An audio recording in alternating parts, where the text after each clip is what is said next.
foram tendo conhecimento, capacidade para discernir o que é bom e o que não é bom, e aí alguns fizeram a opção pelo bem, outros fizeram a opção pelo mal, por livre e espontânea vontade, né?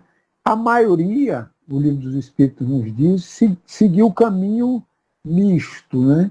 Ora errando, ora acertando, a grande maioria, né? Mas todos eles terão que atingir o caminho, a perfeição espiritual. Terão que voltar. Aqueles que caminharam pelos caminhos do mal, eles terão que retornar, realinharem os seus caminhos para o bem. Todos terão que fazer esse conserto, essa entrada no caminho do bem para seguir o progresso. E nessa vida enorme, muito longa que nós temos, né, e aqueles que seguiram o caminho do mal, a vida ainda é mais longa, esse caminho ele é feito através de experiências no mundo espiritual e das reencarnações, né? Inicialmente, esses espíritos, nós vamos habitar mundos apropriados para o nosso estado, ou seja, mundos ainda primitivos, onde nós não desenvolvemos nem a inteligência, nem a moralidade. Nem a inteligência, nem a moralidade. Então, os espíritos inicialmente vão para mundos assim, que o desenvolvimento é muito baixo, é muito pequeno, né? E alguns, como eu dizia, eles optaram pelo mal. Então, já nesses mundos primitivos, algum tempo depois de as humanidades chegarem lá, aí a gente vai vendo a eclosão do mal, desses mundos primitivos já, né? Alguns conseguem se manter distantes do mal, né? Mas muitos praticam o mal, a barbárie, o excesso dos instintos, né? O apego excessivo às coisas materiais. A gente pode ter uma noção desses mundos primitivos se a gente fizer um estudo sobre a Terra primitiva, onde existiam aqueles homens, né, que eram homens das cavernas, né? Então, hoje a ciência ela já tem pesquisas muito aprofundadas, né, sobre isso, que eu considero, eu pelo menos, eu gosto de estudar esse assunto, né, de ver aqueles tipos dos hominídeos, os tempos, né, que eles tiveram aqui, as diversas espécies de homens primitivos.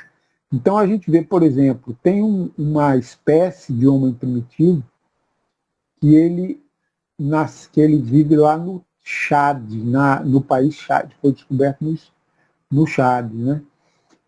Se não me falha a memória, o nome dele é Sahelanthropus chadensis. E ele é um dos hominídeos mais antigos que vieram na Terra. E ele tem aproximadamente 7 milhões de anos. 7 milhões de anos. Né? Ele é um pouco diferenciado do chimpanzé. O chimpanzé é o animal mais evoluído, excluído o homem. Né? Ele é o animal mais evoluído. Mas o Sahelanthropus chadensis ele é um pouco mais evoluído do que o macaco, do que o chimpanzé. Né? Aí vieram outros também, né? Vieram outros hominídeos que a gente poderia, até também, às vezes, lembrando os nomes, eu vou dizendo, né, para vocês. Mas aí vem um hominídeo um pouco mais adiantado, há 6 milhões de anos atrás, há 5 milhões de anos atrás. Eles vão se desenvolvendo, vão se tornando bípedes, né? Mas eles são perseguidos pelos animais.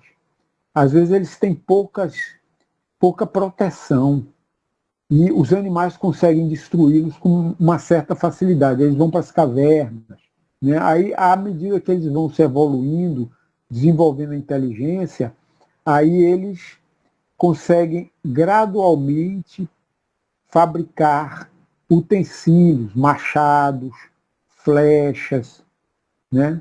E aí eles vão conseguindo se proteger mais dos animais, descobrem o fogo, né? Aí vão se história da humanidade, da abril cultural, né?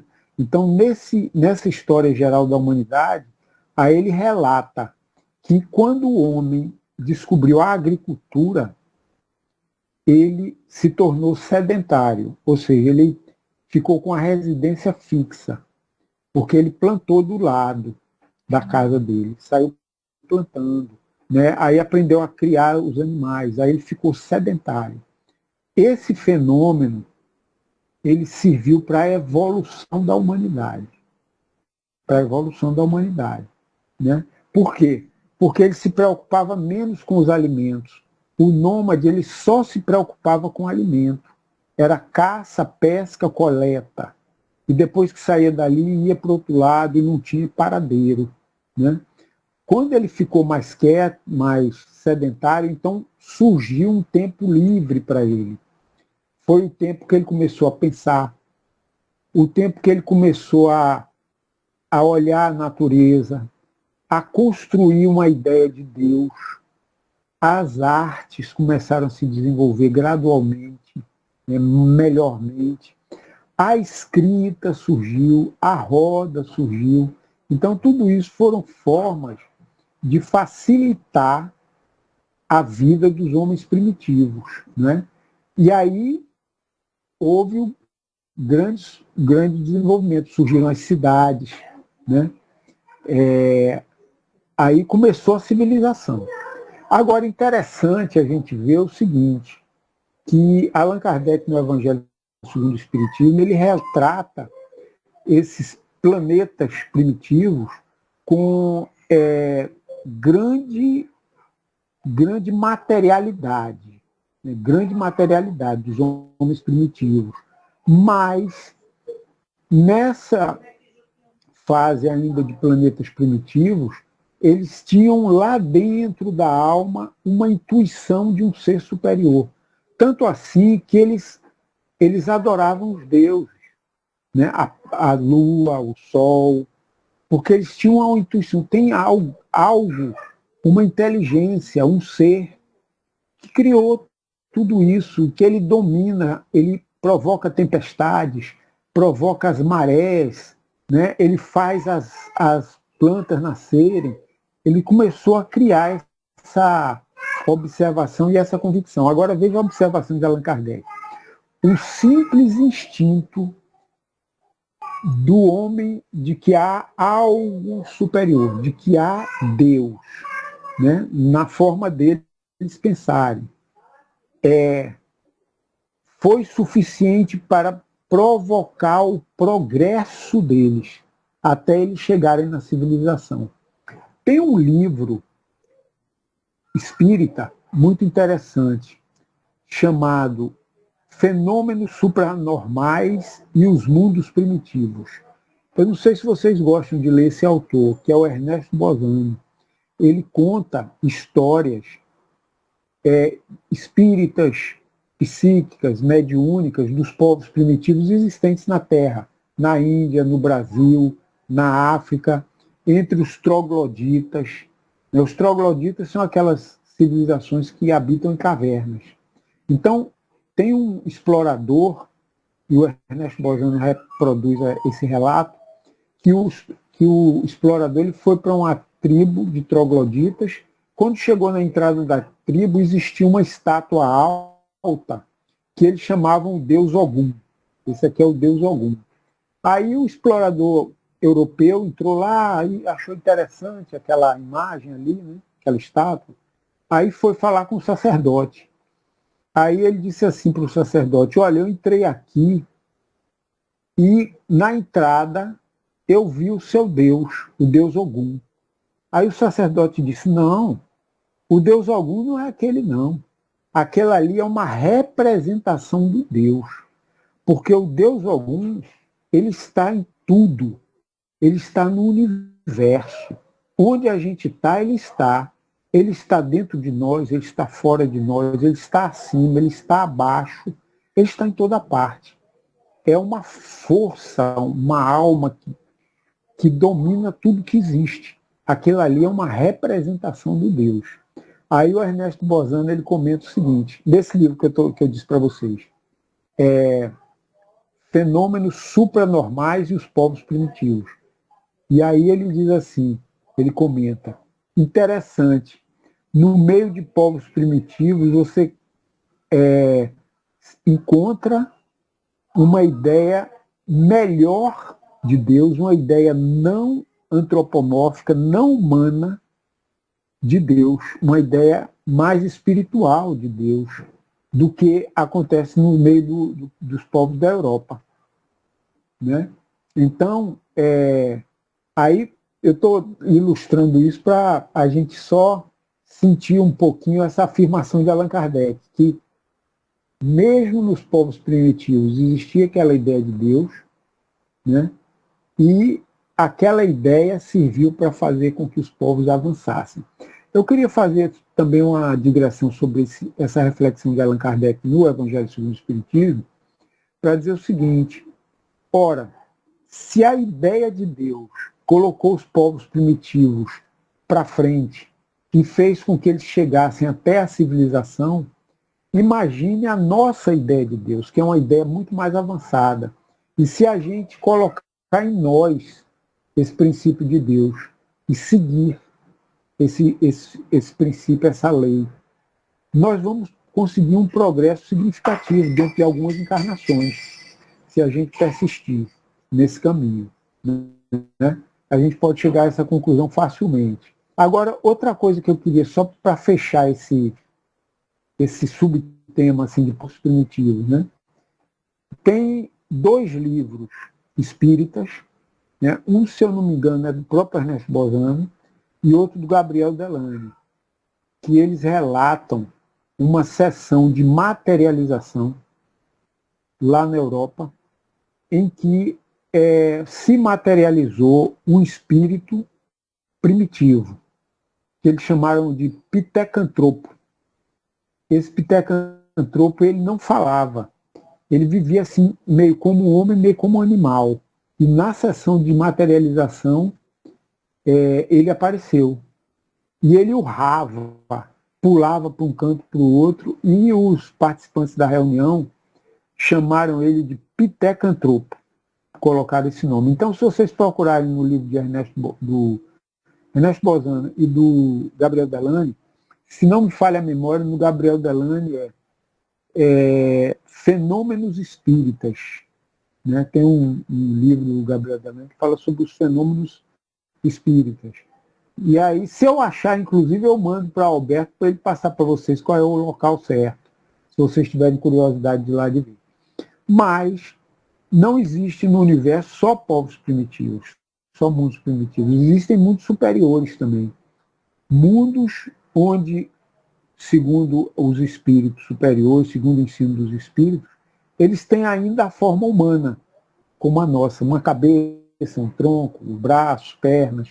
Só que são figuras mais suaves, mais leves, né? Mais belas, talvez, do ponto de vista espiritual. Né? Então, são figuras mais tranquilas, né? Mais virtuosas, com certeza. Né? E lá, nesses mundos primitivos, não existem essas expiações tristes que a gente vê aqui. Todas as pessoas elas têm pelo menos um mínimo para sobreviver. Uns possuem mais do que outros, mas todos têm uma vida digna, porque não existem expiações. Essas são as palavras que Allan Kardec colocou lá no Evangelho segundo o Espiritismo. Então, para nós colocarmos o nosso mundo para frente, para se tornar um mundo com menos problemas, o foco nosso é o desenvolvimento moral do planeta, das pessoas, a começar de nós mesmos. Porque Porque nos mundos superiores, os espíritos atingiram a situação muito melhor do que a nossa, eles não concorrem uns com os outros. Eu vou ser melhor do que fulano para tomar lá o lugar dele. Eu quero ter o primeiro lugar aqui no concurso, no meu trabalho, no meu desempenho, eu quero aparecer mais do que os outros, eu quero ser melhor do que os outros. Na verdade, nos mundos superiores, ele concorre consigo próprio. O foco dele é melhorar ele mesmo, ele se tornar melhor hoje do que ele foi ontem, melhor amanhã do que ele é hoje. Então, o empenho deles é melhorar a si próprio, é concorrer. Qual é o concorrente? É ele mesmo. Né? Eu quero ser melhor do que eu mesmo, eu quero se tornar melhor do que eu mesmo, eu quero ser melhor amanhã do que eu sou hoje. Então, eles colocam todos os esforços nesse sentido. Né? E se a gente tivesse essa mentalidade, a gente levaria outras pessoas também a se dedicarem ao desenvolvimento moral. Né? Ou seja, pelo próprio exemplo. Primeiramente é o exemplo. Tem até um conto que se fala sobre Francisco de Assis. E Francisco de Assis chamou o irmão Leão, que era um dos participantes da comunidade dele. Ele disse: irmão Leão, vamos pregar o evangelho? Ele disse: vamos sair aí na rua pregando o evangelho. Aí Francisco de Assis saiu andando com o irmão Leão. Andaram. E o Francisco de Assis não falava nada.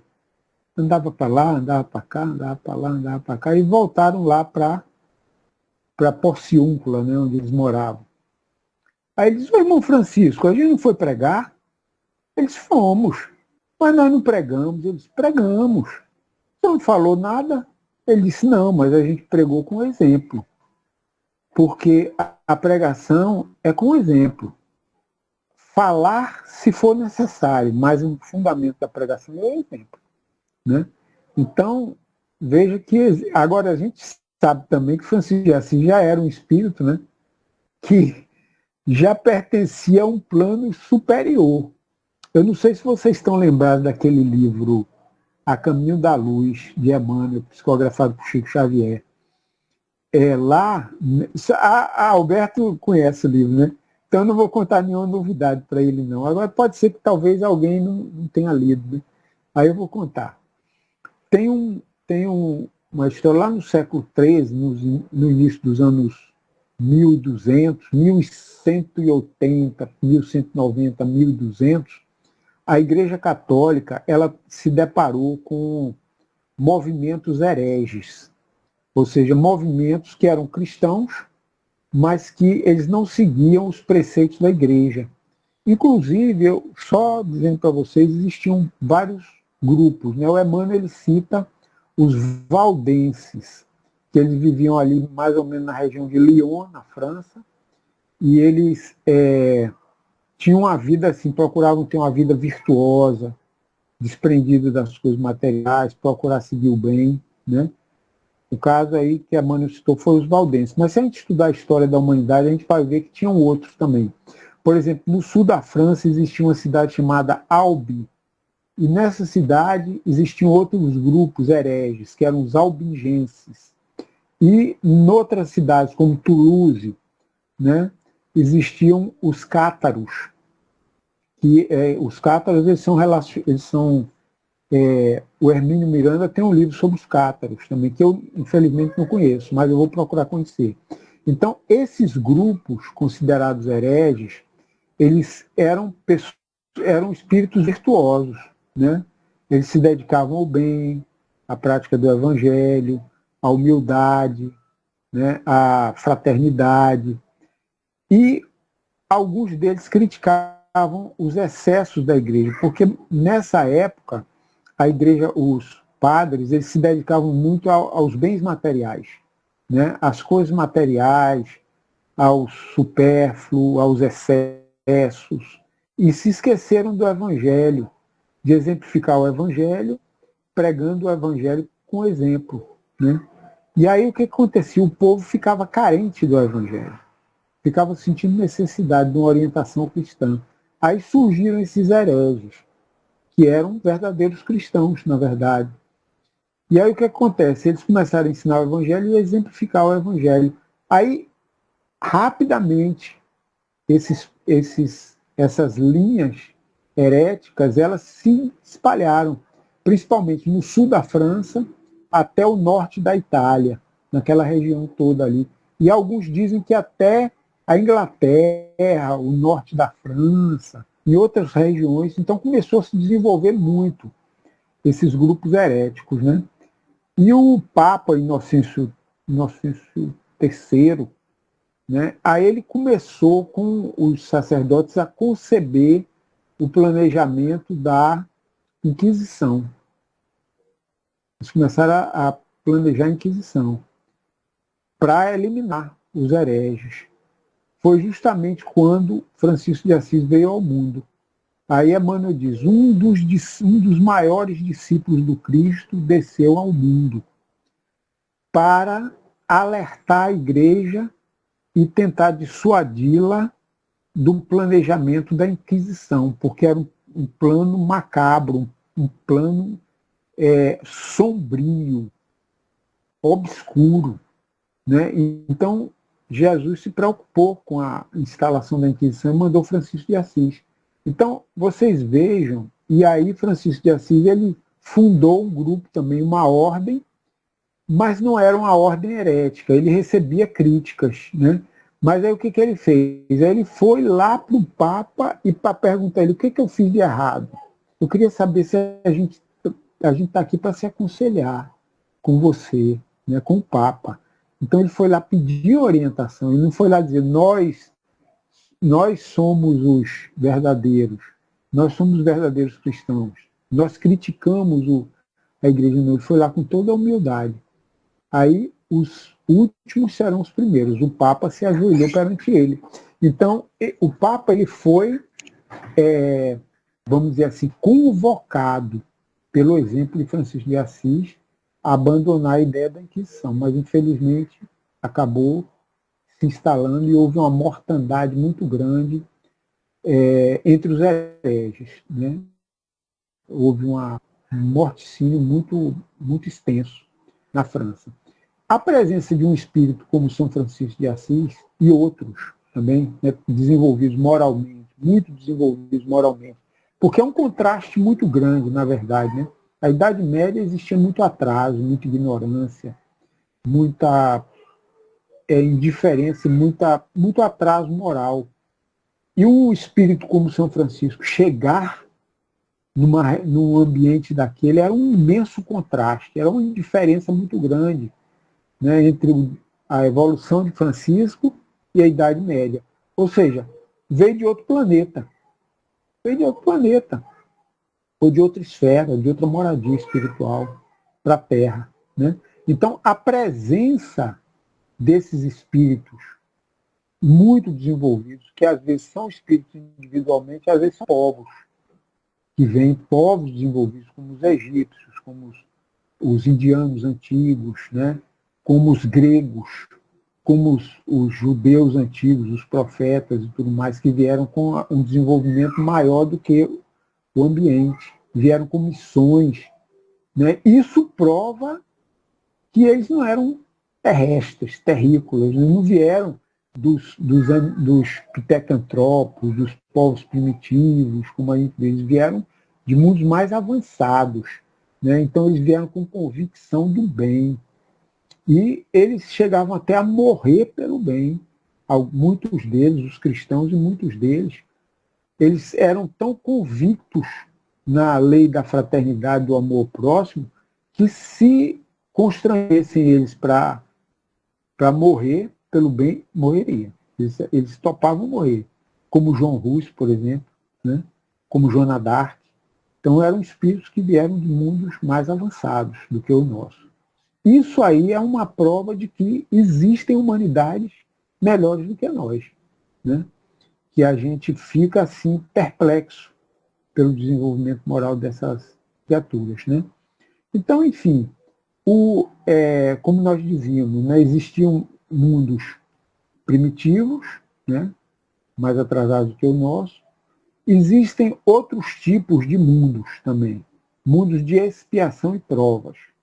Mundos de expiação e provas são mundos que já há algum progresso, né? Um pouco de progresso moral, mas notadamente progresso intelectual, progresso das artes. E a gente vê o nosso planeta, ele tem muito progresso intelectual. A gente não pode negar, né? A tecnologia hoje é uma coisa espantosa. Estamos conversando a grande distância como se estivéssemos no mesmo lugar, né?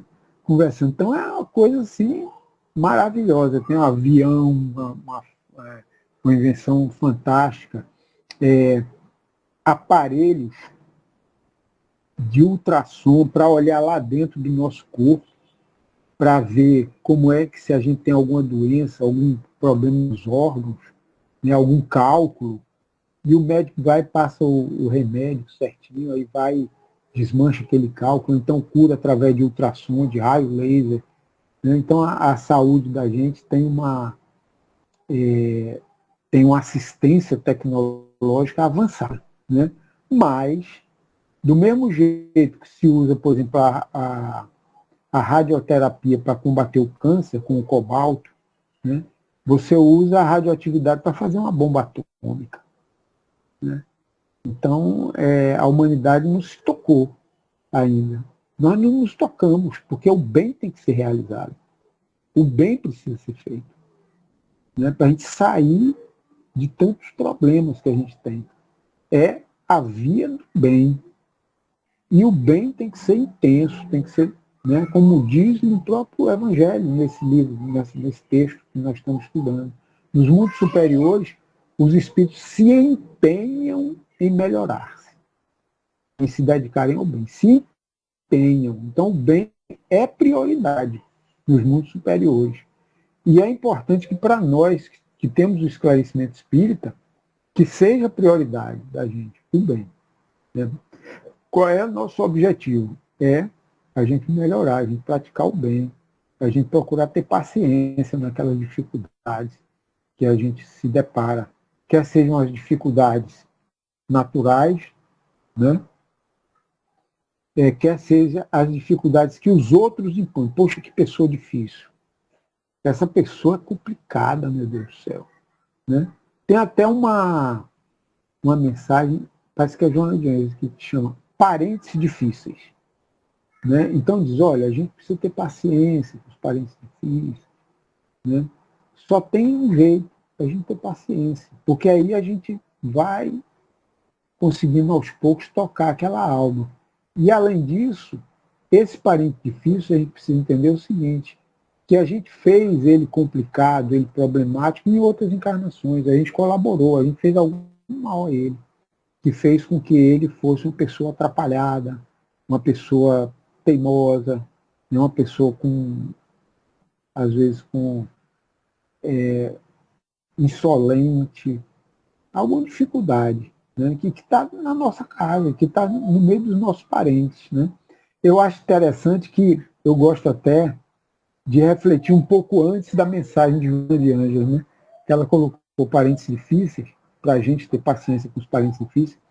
Agora, a questão é o seguinte, imagine se esse parente difícil for espírita. Eu conheço pessoas que, para mim, são parentes difíceis, que são espíritas. Né? Aí, quando ele lê a mensagem de Joana de Ângeles, ele vai dizer quem é o parente, o parente difícil da minha casa. Ah, é fulano, é fulano, é fulano de tal, mas ele não olha para si próprio. O que eu estou falando aqui, querendo deixar uma reflexão, é o seguinte, quando a gente lê uma mensagem assim, tipo parentes difíceis, eu acho que seria interessante a gente perguntar, será que em algum momento eu não sou um parente difícil também? Né? Será que às vezes eu não... Ou sempre, ou pelo menos de vez em quando. Né? Um camarada meio complicado, incompreensivo, né? Sei lá, com alguns defeitos, né? Que às vezes a gente tem. Né? Será que muitas vezes a gente não poderia ser enquadrado com parente difícil? Então, se sim, vamos ver como é que está a nossa situação e vamos fazer nossos esforços para a gente ir melhorando. Né? Agora, é interessante o seguinte, a melhoria moral, a gente se esforça achando que a gente vai se livrar de um defeito de uma hora para outra. Aí é decepção. Eu conheço muita gente, mas rapaz, eu me esforço e não consigo me libertar. Por quê? Porque aquela imperfeição precisa de tempo mesmo. Você tem que ter empenho, tem que ter perseverança, tem que ter paciência.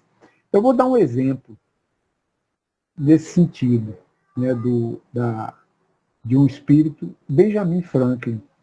Benjamin Franklin ele tinha uma lista de virtudes, né, que ele colocou na caderneta dele para atingir aquelas virtudes. E todos os dias ele olhava se ele tinha cumprido aquelas virtudes. Aí o que acontece? Ele dizia assim, quando ele era jovem, ele colocou essa lista, ele tinha 16, 17 anos, mais ou menos. E ele disse, quando chegar no fim da vida, eu cumpri todas essas virtudes bem completamente. Né? Aí ele desencarnou com 80 e poucos anos. Quando ele chegou perto da desencarnação, ele disse, rapaz, algumas virtudes eu dei uma melhorada. Mas, por exemplo, tem uma que eu não consegui, de jeito nenhum, me corrigir. Ele exemplificou o caso da desorganização, porque uma das virtudes que ele colocava lá era ser organizado. Né? Quer dizer, eu não consegui ser organizado, porque na minha juventude, minha memória era muito viva, e eu não me incomodava de botar um objeto ou em cima da mesa, ou dentro do birô, ou em cima da prateleira, porque eu me lembrava. A minha memória era muito viva. Mas quando eu fiquei velho, eu continuei desorganizado, aí a coisa complicou, porque a memória falhava, eu não sabia onde estavam as coisas. Né? Ou seja, a organização eu não consegui atingir esse objetivo. Eu estou dando esse exemplo porque ele passou décadas trabalhando as suas imperfeições, mas não conseguiu o seu objetivo, que era praticar todas aquelas virtudes. Né? Ele ficou com vários problemas assim, morais. Ele conseguiu avançar, porque realmente o espírito superior, né? Mas não tudo. E a mensagem que eu quero deixar é essa, é que muitas vezes a gente tem que persistir a vida toda. Se não conseguiu superar totalmente, alguma vitória a gente obteve. Se algumas vezes a gente deixou de errar, já é uma vitória, por causa dos nossos esforços. Né? E a gente deve nos parabenizar por isso. Então, esse é o caminho que a gente precisa seguir. Deus, amor ao próximo, reforma íntima. Aí a gente vai, quando a gente vê, oh, poxa, eu consegui um bom progresso, assim, graças a Deus. Né? É isso que a gente precisa buscar. Mas, em suma, na lição do Evangelho, aí a gente tem categorias de mundos. Mundos primitivos, mundos de expiações e provas, que é o nosso, que a gente descreveu, um mundo desenvolvido intelectualmente, pelas artes e tudo mais, mas moralmente muito problemático. A gente basta dar uma olhadinha em volta. Né? Se a gente não olhar para si mesmo, porque a gente reconhecer às vezes um defeito em nós é mais difícil, mas a gente olhar em volta, a gente vai ver vários problemas morais, né, que existem na nossa humanidade, que são às vezes muito graves mesmo. Então, é o mundo de expiação e prova. No mundo regenerador, que é o mundo mais avançado, o que acontece? Os espíritos têm defeitos, mas eles querem se corrigir dos defeitos, eles querem superar. Então, por isso que se chama mundo regenerador, porque ele está querendo progredir. Né? É um espírito que tem um corpo como o nosso, um corpo pesado de carne, né? Mas ele vai avançando gradualmente pelos esforços que vai fazendo. E aqueles espíritos que queriam o mal, eles foram afastados. Por isso que no regenerador ficam aqueles que são buscadores sinceros do bem, da melhoria moral. Né? Os que querem só o mal já foram afastados. E é o que está acontecendo com a Terra, na verdade. Né? Deus está dando uma oportunidade para aqueles mais voltados para o mal, que pode ser até nós mesmos, que a gente tenha defeitos bastante graves, né? Para a gente mostrar boa vontade, que a gente pelo menos quer, sinceramente, se melhorar. Né? Esse o objetivo da gente. Pelo menos assim, ser sincero na busca do melhor. Para tentar ficar aqui na Terra, na época do mundo regenerador. Aí se a gente conseguir, será ótimo. Por quê? Porque a gente vai ter chance no meio mais consciente, no meio mais ameno, no meio em que as pessoas buscam as mesmas coisas, ou seja, o progresso principalmente moral. Aí vai havendo esse progresso até chegar ao mundos felizes. Mas no mundo regenerador, se a gente não for vigilante, a gente pode incidir no mal mais gravemente e ser expulso da mundo de expiação e provas. Né? Então, se a gente conseguir chegar lá, eu espero que a gente consiga, mas aí a gente tem que continuar sendo vigilante para não incidir em erro, nem retroagir, assim, entre aspas, né? Ou seja, ir para uma morada mais complicada que é mundo de expiação e prova, né? Como é o nosso. E aí, nos mundos felizes, os espíritos eles já são com os corpos melhores, mais saudáveis. Já no mundo de expiação e provas, a gente já se livrou, por exemplo, de muitas doenças graves, que não acontecem mais lá, no mundo de expiação e provas. Nos mundos felizes, aí mais ainda. Os corpos são muito mais saudáveis, mais leves, né? A morte não é tão terrível como é na Terra, aquela decomposição cadavérica, não. Como os corpos são mais leves, aí a desencarnação é um fenômeno natural, que é encarado naturalmente como um afastamento daquele corpo que já é leve. Né? Aí eles reencontram com seus entes queridos de uma maneira muito mais feliz, mundos felizes, onde eles já conseguiram superar muito, né, quase totalmente o mal, quase totalmente. Talvez o mal que existam entre eles são males que para nós nem sequer sejam males. Né? Por quê? Porque a nossa visão ainda está muito voltada para a Terra, para esses males mais pesados. Mas às vezes uma simples falta de atenção, né, para eles pode ser um mal. Né? Então, ou seja, eles ainda não superaram totalmente o mal, absolutamente. Quando eles superarem, aí eles vão para a categoria de mundos celestes, que são mundos totalmente fluídicos, né? Onde os espíritos são espíritos puros e que eles levitam. Eles não são como a gente que pisa o solo, né? que tem que palmilhar a terra. Eles têm os corpos tão leves que eles levitam.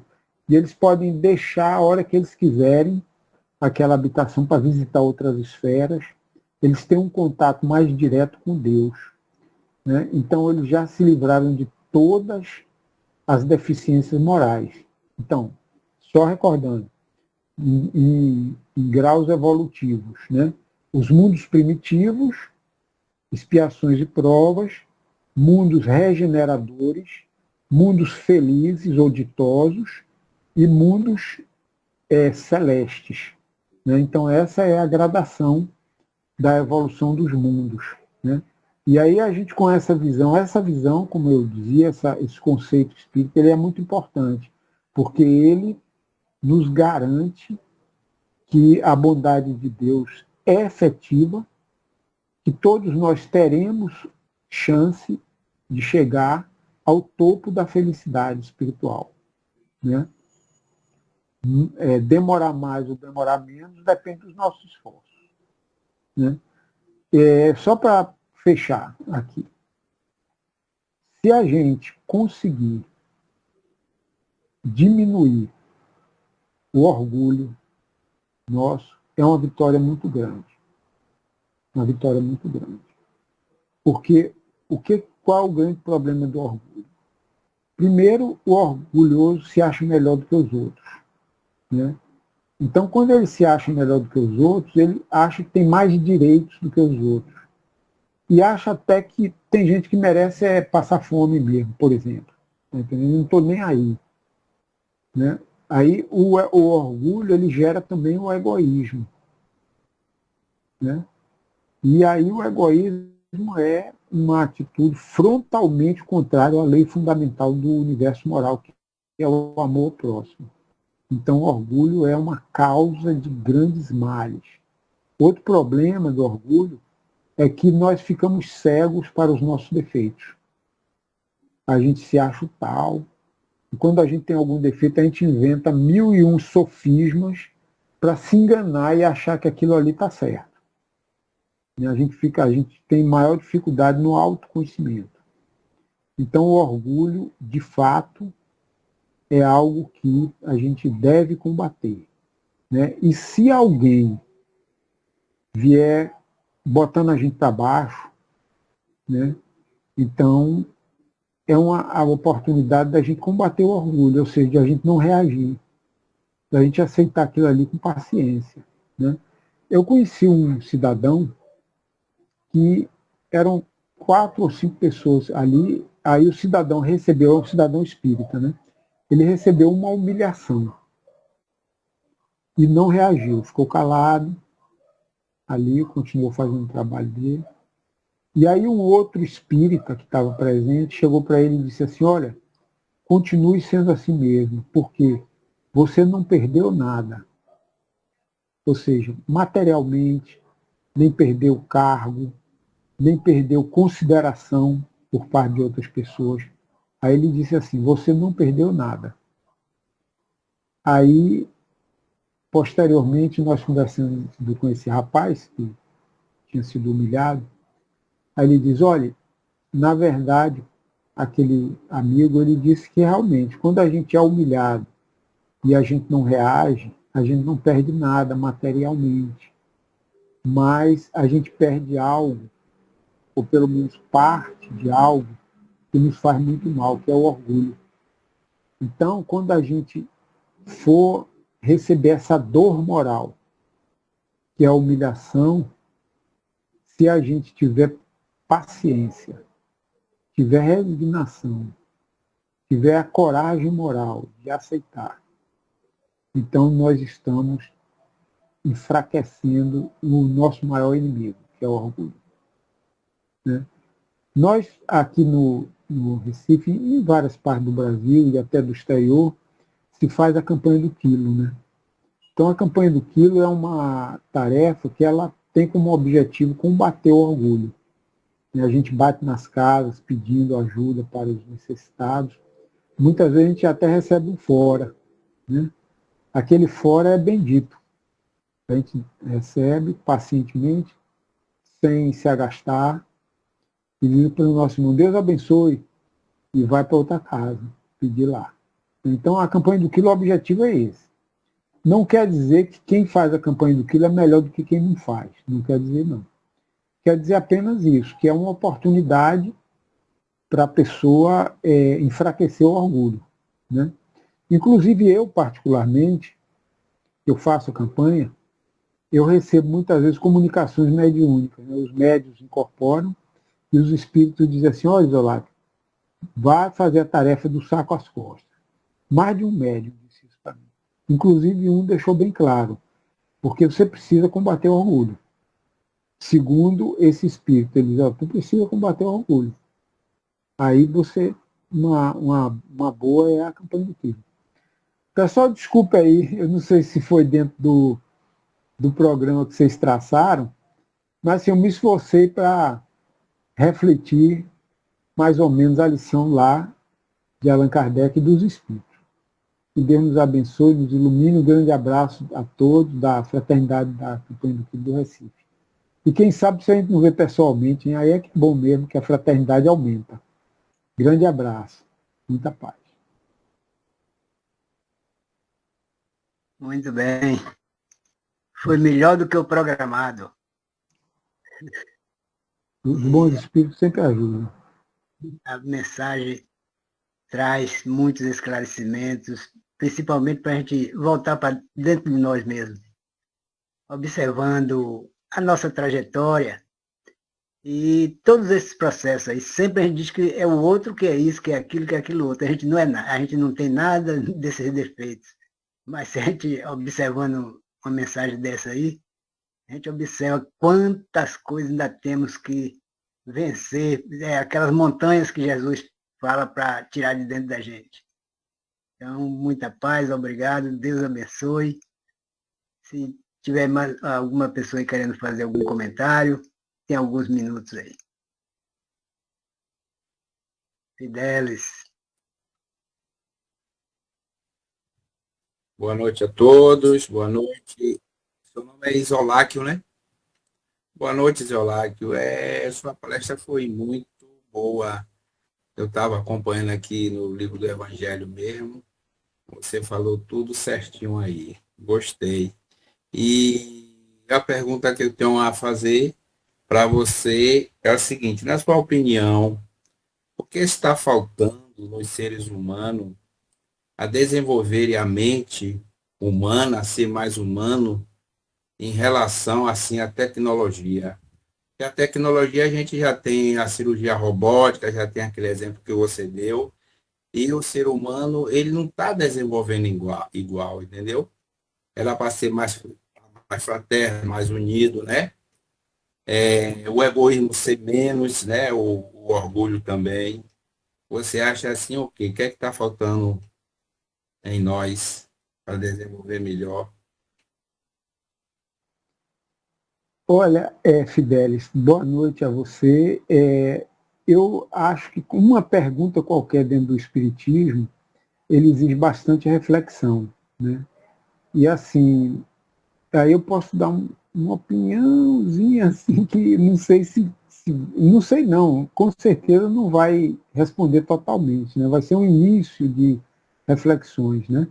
Mas assim, se a gente for dar uma olhadinha na codificação kardeciana, Allan Kardec ele mostra que o conhecimento do espiritismo ele ajuda muito, né? Principalmente essa convicção da continuidade da vida, né? Após a morte, ajuda muito a gente se conscientizar. Opa, o que eu estou fazendo aqui? Eu estou procurando coisas materiais, estou procurando destaque, estou procurando dominar a terra dos outros, tomar a terra dos outros. Né? Não, eu vou desencarnar, né? Vou morrer. Tem até um exemplo que são os capitães da indústria dos Estados Unidos, que é Rockefeller, Morgan e Carnegie, que eram super ricos. Né? Um era empresário do aço, outro era empresário do petróleo, outro era empresário da eletricidade. E aí o Morgan, eles ficavam disputando para ver quem era o mais rico, quem ganhava mais dinheiro, quem crescia mais. Aí chegaram, o Morgan faleceu. Aí o Carnegie e o Rockefeller foram para o enterro. E na hora que eles estavam no enterro, eles disseram, eita, nós vamos morrer. Estávamos esquecidos disso. Aí eles começaram a mudar a estratégia. Eles tinham uma fortuna imensa. Aí eles começaram a doar, fundar hospitais, universidades, escolas, né? E aí depois disputaram quem é que doa mais e começaram a fazer o bem, né? Então, aí o espiritismo ele diz melhor ainda do que essa impressão deles. A gente continua vivo, né? Então é isso. E veja que o espiritismo nos mostra o seguinte, pessoal, no Evangelho segundo o Espiritismo, o egoísmo, a gente precisa combater o egoísmo em nós, né? Então, o trabalho de um centro espírita é fundamental. Aí o camarada vem com obsessão, vem com dor, é tratado, aí daqui a pouco está aprendendo o Evangelho, né? Então, assim, na minha opinião, o Espiritismo tem um papel muito importante nisso, nessa mudança da humanidade. É isso. Bom, como eu disse a você, é uma opinião assim, um início de reflexão, né? A gente vai refletindo mais depois. Não, é isso mesmo que você respondeu. Na verdade, é o nosso progresso em relação à vida, né? A gente tentar cada dia mais melhorar, né? Fazer mais um bem, né? Tratar as pessoas melhores e aí vão melhorando. Agora, a pesquisa que você falou aí a respeito de Feira de Santana Conceição de Almeida tem 78 quilômetros.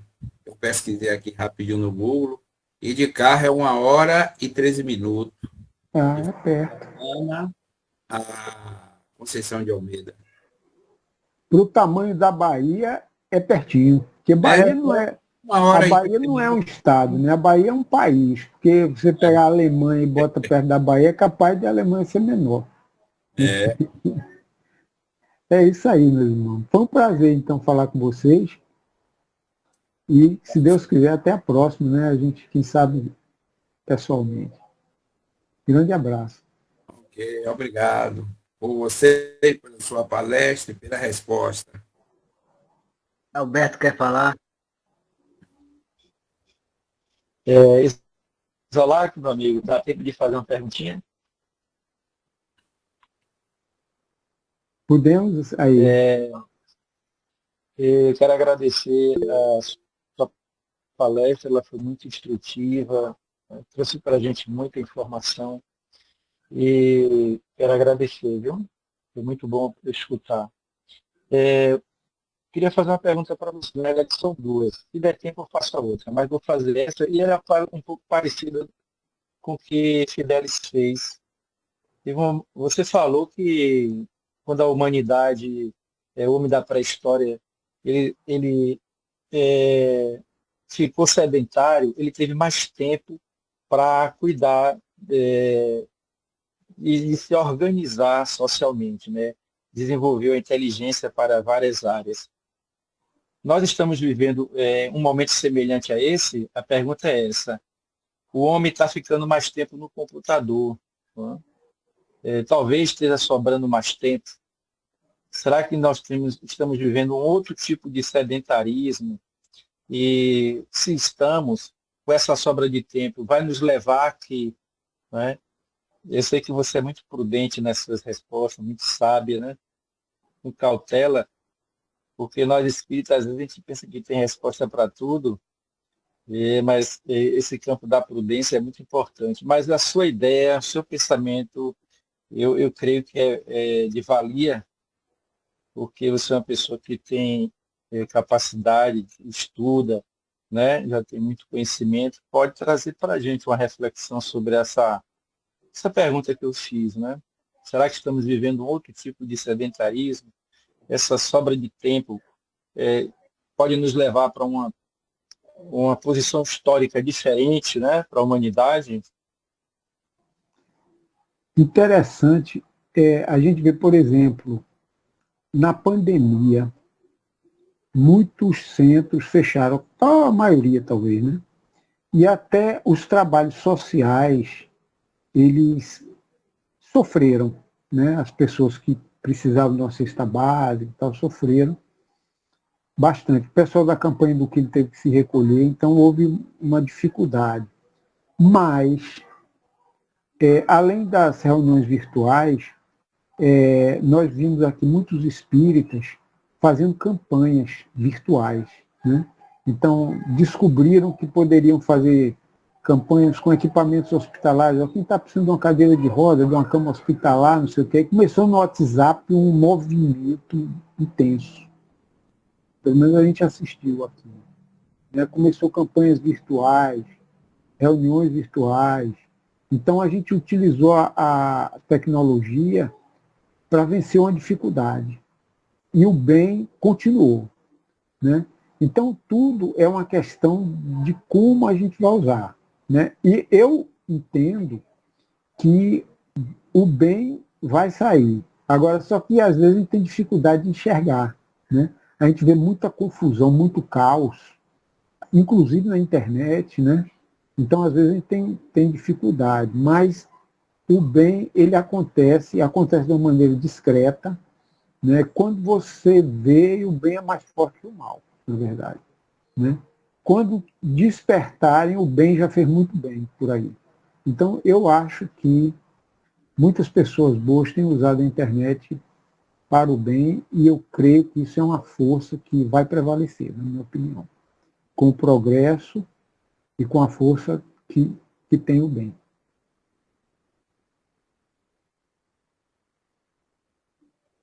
Obrigado, Isolac.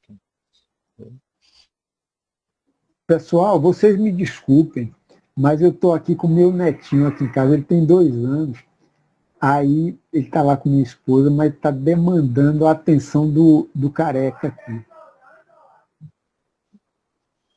Pronto. Então aproveito para fazer a prece final da doutrinária da Tá noite. certo. Ok. Então, meus irmãos, vamos agradecer.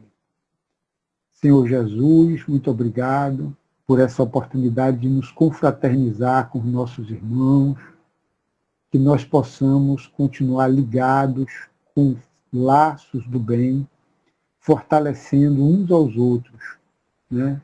Continuando nosso trabalho no mundo espiritual e, quem sabe, até fazendo trabalhos em equipe e fortalecendo o bem. Pedimos luzes para os sofredores, conforto, orientação para as pessoas que não sabem por onde andar, o que fazer, para os suicidas, para aqueles que têm ideias suicidas, que Dr. Bezerra de Menezes, Maria de Nazaré, vá até eles e possa afastar essas ideias que não são construtivas. Os enfermos, os presidiários, os leprosos, os que estão em guerras, que todos recebam as vibrações de Jesus e que todos esses males possam ser amenizados. Em nome de Deus, nós transferimos a palavra ao irmão dirigente dos trabalhos.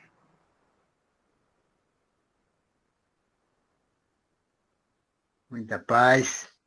Só temos a agradecer a todos e até a próxima. Grande abraço. E até a próxima.